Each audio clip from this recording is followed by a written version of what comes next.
Robin Hood Radio now presents Shaw and Tell, local and regional commentary with Shaw Izikson, journalist, editor, photographer, and reporter originally from Baltimore, Maryland. Shaw is the former editor of the Winsted Journal and former reporter for the Lakeville Journal. Shaw was the winner of the 2015 New England Better Newspaper competition in editorial writing.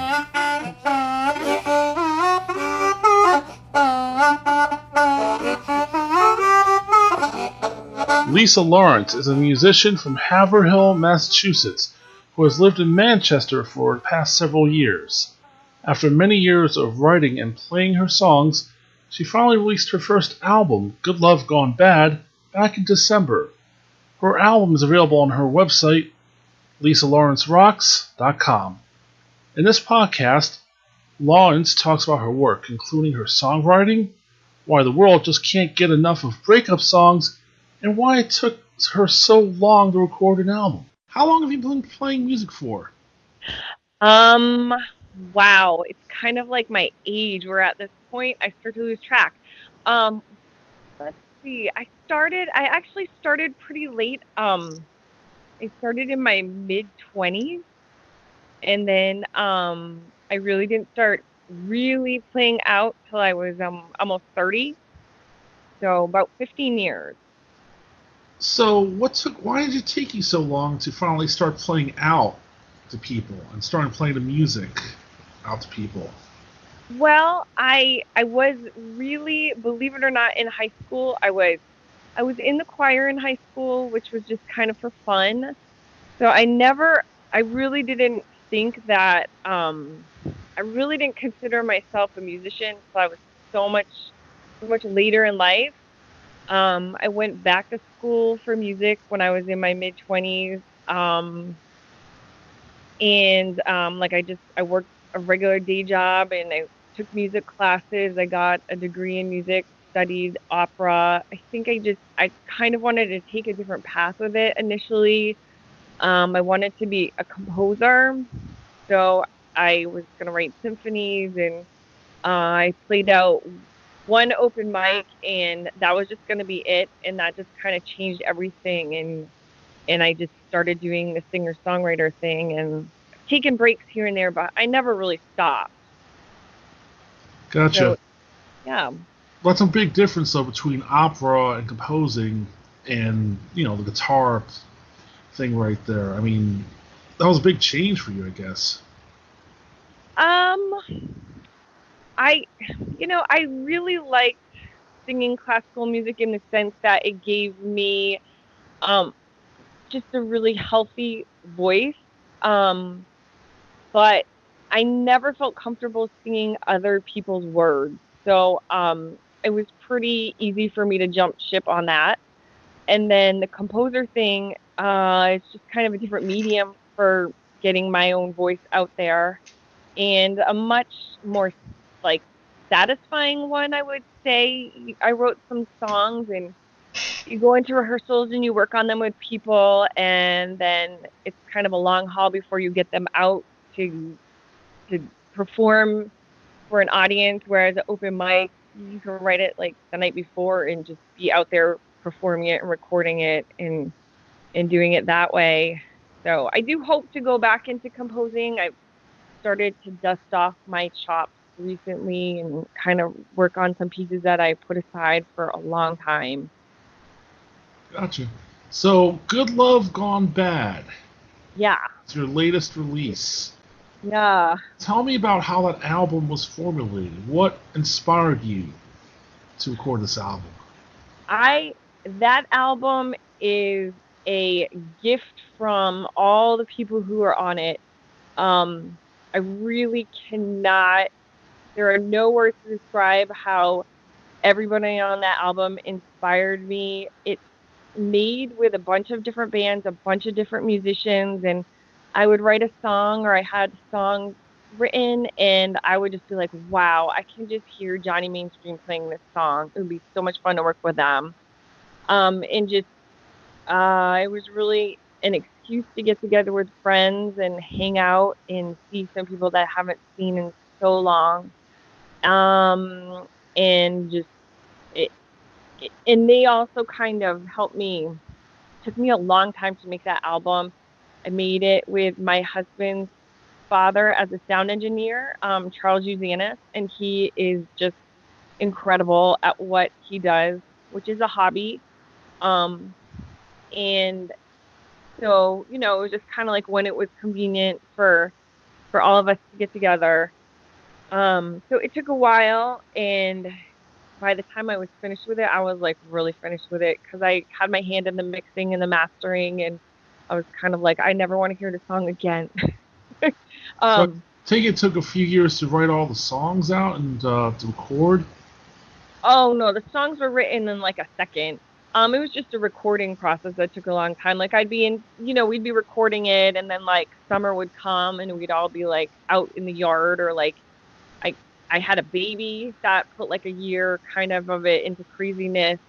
Um, so it was just, picking it up and putting it aside, picking it up and putting it aside, which was good in some ways because every time you go to listen to it, when you're you're have your hand in the mixing and the mastering, it gives you fresh ears and you hear things you hadn't heard before. Or my biggest problem was just like, oh, I want to redo the vocals. I want to redo the vocals. And people had to just stop me and be like, no, no, you don't. Just, it's fine.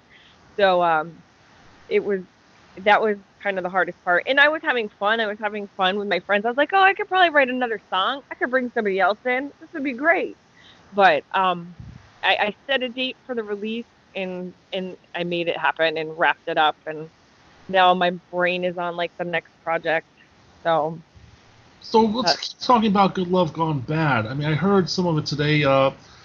What inspired you? What was the inspiration from what you wrote? I mean, it kind of almost sounds like you had some bad relationships almost. Some of these songs.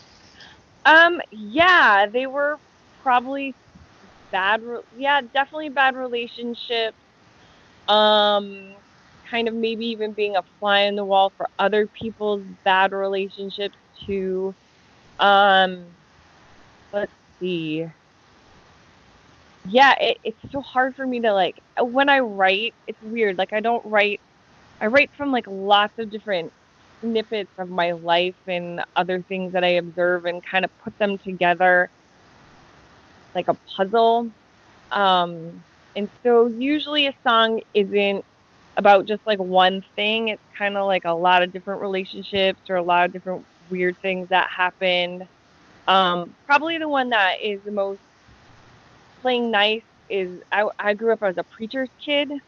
So that song is just like, just completely about having to be like super nice and the good girl every Sunday morning. Like that's hands down bottom line for that song. Gotcha. So we'll talk about the other ones like Devil Woman, Playing Nice, Crazy, Red. Where those inspirations come from? Okay, so Red is a funny song where, like I was always one of those people that wore black, like a lot of black. And I was a choral director. There's like a joke that's like the only color that they ever wear, and it's true. I would just always wear black. And so all of a sudden I noticed that like, I would be like, I don't like the color red. Like it's a very bold color. I'm not a bold person. I'm quiet. And then I noticed like all of a sudden I stopped and I looked around and I had like red nail polish on and a red dress and I was driving a red car. And I was like, wow, I it was like this sudden realization that like I guess I'm bolder than I think I am and stronger than I think I am. Gotcha. So what would you like people to get out of these songs? Um, when I write songs, I I think the thing that I like to hear the most about a song that I write is just that in some way it resonates with someone. In some respect, it doesn't have to be like I 100% relate to that song, but we all kind of hear songs that we love and we just kind of grasp onto like a line here or there that we just really feel like we connect to. And one of the biggest, like, best compliments I ever got was from someone who had my CD, like, this was 10 years ago, like a album I put out. And he was like, I went through a horrible breakup. And your song, I forget which one, I think it was called Please Don't Go. It's like, your song got me through that breakup. I listen to that song every day. I'm like, oh my gosh, like that makes me feel really good. I don't feel good that people are going through a horrible breakup. That doesn't make me feel good. But, just to connect on some way that I helped somebody get through this time was really, really special. So why do you think breakup songs and songs about relationships? Why do you think? I mean, we've been hearing them for like years, decades, centuries. Yeah. Why do they endure? Why do you think they're still popular after all these years? I think, well, when we're going through hard times in our life, I think it's really, I always reach out to music as kind of a way to comfort myself. So I think that people gravitate towards music when they're going through a rough time. A lot of times it's breakup time. And I don't know. For some reason, I always kind of wrote like these breakup songs. And I had actually a whole album of breakup songs like ready to go. And I just kind of scrapped it. Well, I didn't scrap it. I just put it on the back burner. And I have like 7 songs for an EP that are not breakup songs. Because I was like, I just don't feel like writing. I don't feel like you write a song, you better like it because you're going to sing it and people are going to request it. And so I'm like, all right, I'm not feeling these songs right now. I just feel like doing something different. So the next project's like the non-breakup song project that hopefully people can still relate to or wrap their brain around. But I think they can. So So yeah, I don't. Yeah. do you think breakup songs are easier to write than love songs? I mean, your experience. Um. Yeah, for me, I think so. I just think you're feeling a different kind of emotion, an emotion that needs an outlet, and that's what it becomes for me. Is just kind of the way to get what I'm trying to say out of my head. And it's cathartic, like once you write it, I kind of feel like I get over it. Gotcha. So, was there anything else you want to say about Good Love Gone Bad? Is there anything you want to say out there to the listeners to promote it? Well, I really love the album, mostly because of how it was made. Um, I'm forever indebted to all the awesome people that came and hung out with me, played music, and really inspired this project. So it feels like, kind of this really exciting piece of music that really promotes so many Connecticut artists and so many Connecticut bands, which has a pretty awesome music scene. So I'm really, really lucky to have fallen into it and have all these awesome people play music with. Gotcha. Is there anything you want to say about these Connecticut artists? I know you're playing Swan Day, which will probably Yes. have passed when this gets broadcast.